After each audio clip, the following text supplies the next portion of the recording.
There are a whole heap of exciting new cars coming in the next few years, and in this video I'm going to give you a complete A to Z guide of the brands which have just announced some new models. So here they are.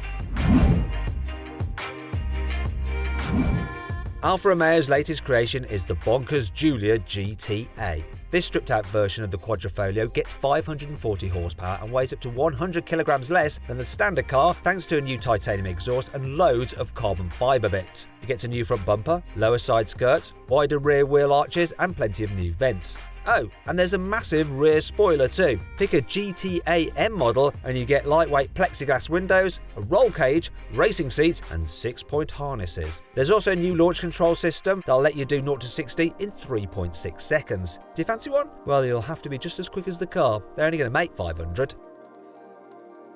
Let's kick things off with the new Aston Martin V12 Speedster. It's a bit of a looker, isn't it?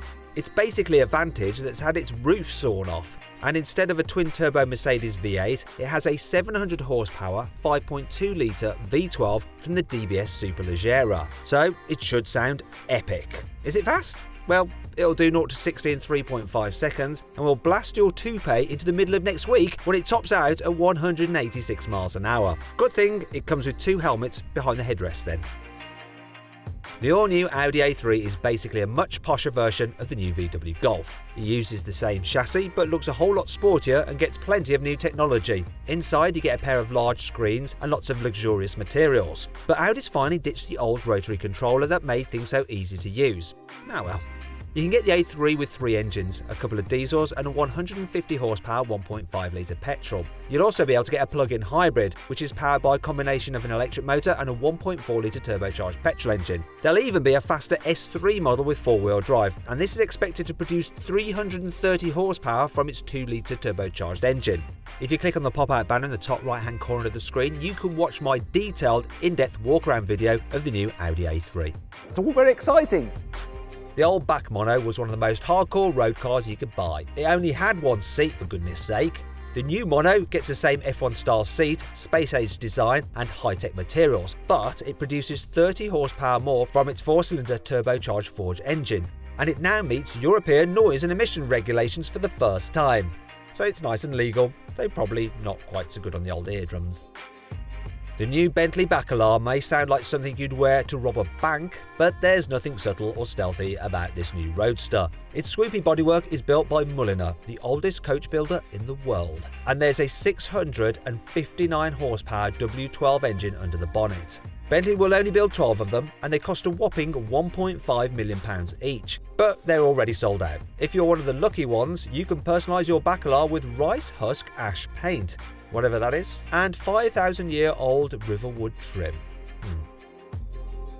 This is the BMW i4 concept. It's not a finished car, but it does show what BMW's rival to the Tesla Model 3 will look like. And yes, it looks like it's going to have a massive bucked tooth grille. But at least the rest of the i4 looks pretty cool. Its interior is about as minimalist as it gets, and there's a huge windscreen infotainment system as well. Actually, that looks a bit familiar. Mercedes E-Class anyone? At least the i4 concept is rear-wheel drive, like every good BMW should be. Oh, and it'll do 0 to 60 in 4 seconds and hit 124 miles an hour, which isn't bad for an electric car. Best of all, BMW says the i4 can do 373 miles between charges, and it even gets sound effects composed by Hans Zimmer, the guy who did the sound for the movie Inception. Just don't go expecting Leonardo DiCaprio to be the voice of the new sat-nav. The only thing is, you're going to have to wait for more than a year until the actual production version goes on sale. So why not click on the pop-out banner in the top right-hand corner of the screen to save an average of almost £7,000 on what I think is actually the best BMW you can buy today. The Chiron might have been around for a while now, but that hasn't stopped Bugatti from rolling out a special edition version for 2020. It's called the Chiron Pur Sport, and it's more about being fast through corners than hitting a 300-mile-an-hour top speed. Because of this, it has stiffer suspension and new bodywork that makes more downforce. The fixed wing, 3D printed titanium exhaust and magnesium wheels all help make the Pur Sport 50 kilograms lighter than the regular Chiron. It'll be even lighter with the 2-tone paint option. This leaves the bottom third of the Chiron's bodywork naked, so you can see all the lovely carbon fibre underneath. The engine is the same as the normal Chiron, so it makes 1500 horsepower and 1600 Nm of torque. Fairly humdrum, eh? But it gets a reworked gearbox that helps helps the Persport go from 40 to 75 miles an hour almost 2 seconds quicker. How the heck they done that? Oh, I know. Low gear ratio. Simple. Duh. Cupra is Seat's spin-off performance brand, and the Formentor is its first standalone model. It's a bit like a jacked-up SUV version of the Leon, so it looks much sportier than the Cupra Ateca. You can get it with a 310 horsepower petrol engine and four-wheel drive, or you can get a 245 horsepower plug-in hybrid version with an electric motor and a 1.4 litre turbocharged petrol engine. Every Formentor comes with an automatic gearbox and snazzy interior with a 12-inch touchscreen and a digital driver's display as standard. First deliveries will begin late in 2020. Cupra recently revealed the new high-performance Leon 2. This sporty Spanish hot hatch shares plenty of its bits with the new VW Golf GTI. It looks more exciting though, and you get lots of copper-coloured bits and a big tattoo-style Cupra badge. Oh yeah! You can even choose from a range of engines. There's a 245 horsepower petrol, a 245 horsepower plug-in hybrid, and a 300 horsepower petrol, plus a 310 horsepower petrol in the range-topping four-wheel drive estate models. Beware though, every version of the Leon comes with an automatic gearbox. There is no manual option. Still, they do get a sporty-looking interior with a pair of large digital screens as standard. Dacia has revealed this new spring electric concept, and it shows us what to expect when Dacia launches its first electric car sometime in the next 2 years. Now, it won't give the engineers over at Tesla any sleepless nights, but it will be the cheapest new electric car on sale. And really, that's all that I have to say about that. Honda has just updated its dinky Jazz City car, and it's all about being easy to get into, easy to drive, and easy to live with. It's especially cheap to run if you go for the hybrid, as Honda claims this will manage 62 miles per gallon. The Jazz is on sale now and it starts from £20,000. Hyundai has rolled out a new concept car called the Prophecy. It's a slinky electric saloon that's as aerodynamic as possible thanks to an adaptive rear spoiler and clever alloy wheels that will work like propellers to pull air close to the car's sides, thereby reducing drag. It also comes with backwards opening rear doors and a super minimalist interior. There's one big screen up front and you don't even get a steering wheel. Instead, you have two joysticks either side of the driver's seat. Not sure that'll catch on. Anyway, you won't have a chance to try it out because the Prophecy won't go into production. It's just a concept car for us to look at and go, that's stupid. Koenigsegg knows a thing or two about building mega-fast supercars, but now it's having a crack at making a super quick GT. The Gemera is a low-slung four-seater with upwards hinging doors and exhaust pipes that stick out through the roof. These don't lead to a massive fire-breathing V8 like they do on other Koenigseggs though. Instead, the Gemera has a 2-litre 3-cylinder petrol engine. However, this is supplemented by 3 electric motors and combined, you have 1,700 horsepower. In fact, the 3-cylinder engine alone shouldn't be laughed at because it produces 600 of the horsepower, and boy is the Gemera quick. It can go from 0 to 60 in 1.9 seconds. You can even run it on petrol or ethanol if you want to be a bit kinder to the environment. It's your choice.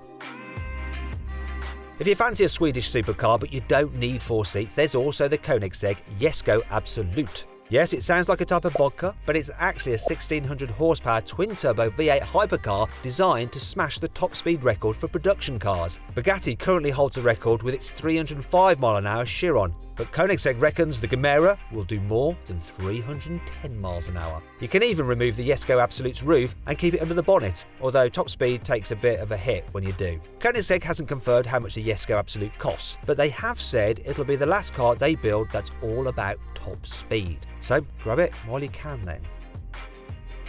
McLaren has made a few special edition long-tail versions of its cars before, and the latest model to get stretched is the new 765LT. It's based on the 720S, but it comes with a bunch of new vents, loads of carbon fibre upgrades, and 4 huge titanium exhausts poking out from underneath the massive rear wing.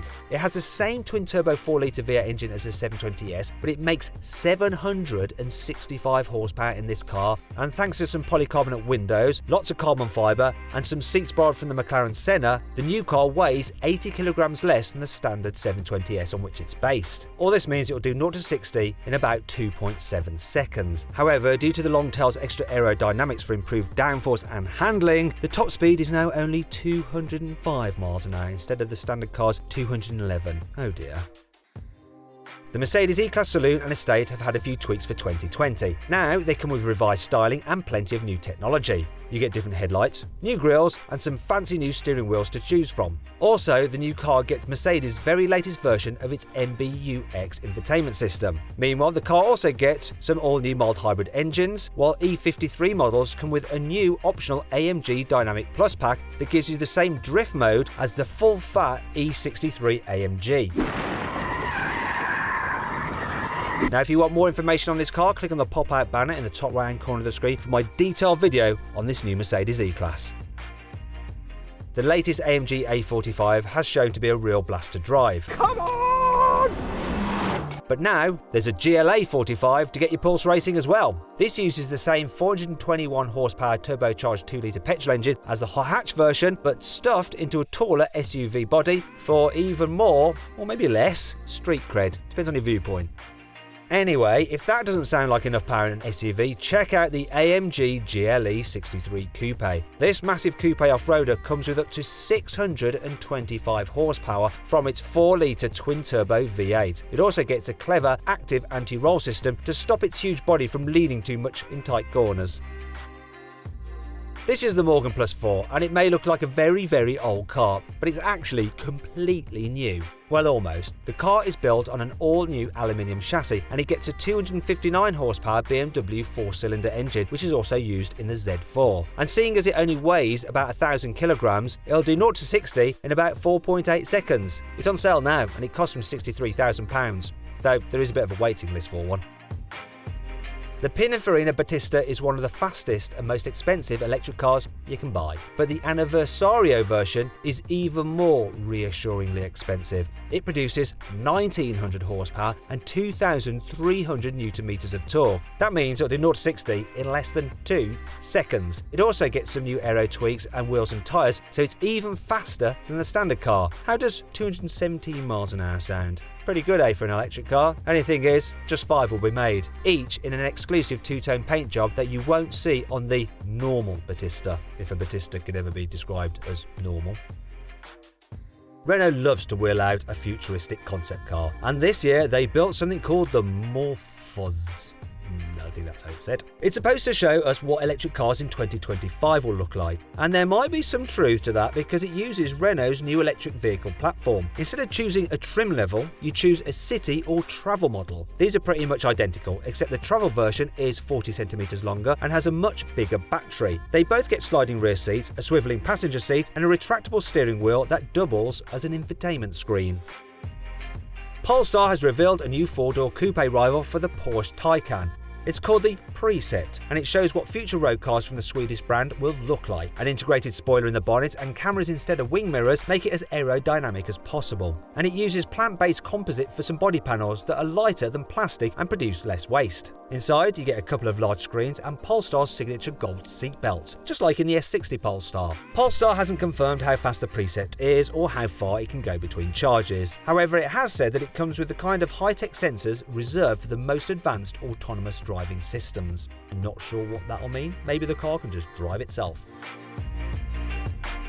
The new Porsche 911 992 is a pretty quick car, but this new range-topping 911 Turbo S promises to be an absolute monster. Let's start with the looks though. It's wider, lower and angrier than the standard 911 thanks to new bumpers, lots of new intakes, wider haunches and 4 massive exhaust pipes. The 3-litre turbocharged flat-six engine now makes 650 horsepower and it drives all 4 wheels through an 8-speed PDK dual-clutch automatic gearbox. As a result, it can do 0 to 60 in 2.7 seconds and will go on to a top speed of 205 miles an hour. The suspension is lower and firmer than the standard 911 as well to improve the handling, and you get an adjustable rear wing to help keep the Turbo S glued to the tarmac at high speed. As for the price, well, you're looking at more than £150,000. Now, if you click on the pop-out banner in the top right-hand corner of the screen, you can watch our drag race between a Porsche 911 Carrera 4S against an Audi R8, an AMG GT 4-door and a BMW M8. If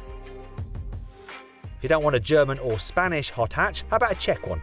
Well, Škoda's revealed its new Octavia VRS. This new model ditches the old car's petrol engine, and now it gets a 1.4-litre petrol engine plus an electric motor, which means it's only available as a plug-in hybrid. In fact, it's the same system you get in the new Cupra Lounge. So, surprise, surprise, it makes exactly the same 245 horsepower as that car. Now this gets fed to the front wheels only through a 6-speed automatic gearbox. As a result, it can do 0 to 60 in 7.3 seconds and hit 140 miles an hour. So it's not exactly the quickest hot hatch out there. However, if you want the hot hatch with the most pedigree, then check out the new Volkswagen Golf GTI. Obviously it looks very much like the standard Golf, but it does get some extra red trim, cool fog lights and new alloy wheels, plus bigger exhaust. Inside you get some GTI signature tartan seats and some new graphics for the 2 digital screens. Underneath the bonnet is a 2-litre turbocharged engine with 245 horsepower, which is good for 0 to 60 in around 6 seconds. There's also a 200 horsepower GTD diesel version that's a bit slower but cheaper to run, and then there's the GTE Hybrid, which uses the same 1.4-litre petrol engine combined with an electric motor to produce 245 horsepower that you get in the Škoda Octavia VRS. If you want a bigger performance VW, then how about this, the Touareg R. So this gets a 3-litre V6 turbo mated to an electric motor to produce a combined 462 horsepower and 700 Newton meters of torque. It'll do 0 to 60 in under 6 seconds. Not bad for such a big old beast. Please subscribe to this channel for more videos, and if you click on the deals box to the right, you can see how much you can save on a new car at CarWow. Or click on the video windows below to watch another of my videos.